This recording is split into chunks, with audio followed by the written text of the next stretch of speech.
parents, or whoever's listening, adults, you must take friendship seriously as a spiritual discipline, as a center of what it means to walk with Jesus, because we are indisputably dying younger as a Western population because of loneliness and individualism.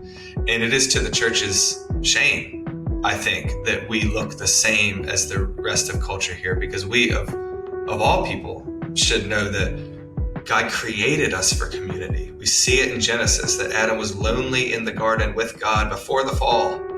It's odd. It's an odd statement. He's lonely with God because God made him to experience God around other people. And that is the spiritual DNA that we were born with.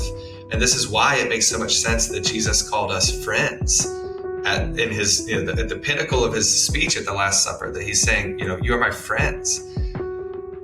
Friendship should be regarded as parents as a deeply Christian virtue. Not only that, but it also happens to be one of the most joyful things in life, right?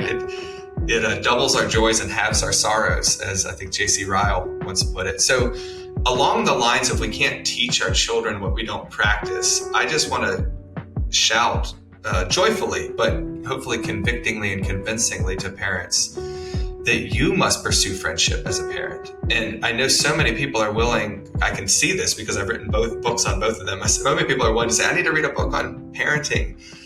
And that one on friendship I'll get to, because that seems interesting. But right now, this is urgent. And I want to be I honestly believe a lot of the way that you feel is because you're parenting alone, not in the midst of friends. And which, by the way, there's also really interesting data showing that one of the key markers of longevity in faith in kids is whether or not there's another adult outside the home who follows Jesus with whom they have a relationship, who's invited into the home, by the way. That's the key part. So are you having friends over? Christian grandparents over? Is your household more than your nuclear family? It's so important. So it starts with us. That's why I say it. And then, of course, we long to teach our children this. And let me just hit maybe 2 or 3 points on ages and stages. One of the things that you're going to do, one of the most important things you're going to do as a parent is at a very young age, and every parent really knows this, is you're teaching your children to forgive and love despite hurt, betrayal, and getting smacked in the face with a fire truck and then having to hug your brother anyway, right? So this might be talking about discipline, but I just want to say, when we teach sibling relationships, we're doing something amazing, because we're teaching people to reconcile and love despite flaws. And there's only 2 ingredients to friendship, a sinner and a sinner. So even at the earliest stages, when you teach forgiveness, we call it the brother's hug in our house, that they have to hug after one of their hourly fights.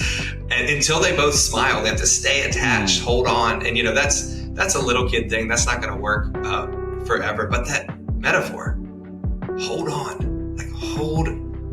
to the people that are here to love, because otherwise, as we know, the world falls apart. We betray each other and then we leave and we throw out relationships as if they're disposable cups. And if we want to train children for friendship, then we've got to train them to be able to forgive, because every friend's going to hurt you and you're going to let every friend down, by the way.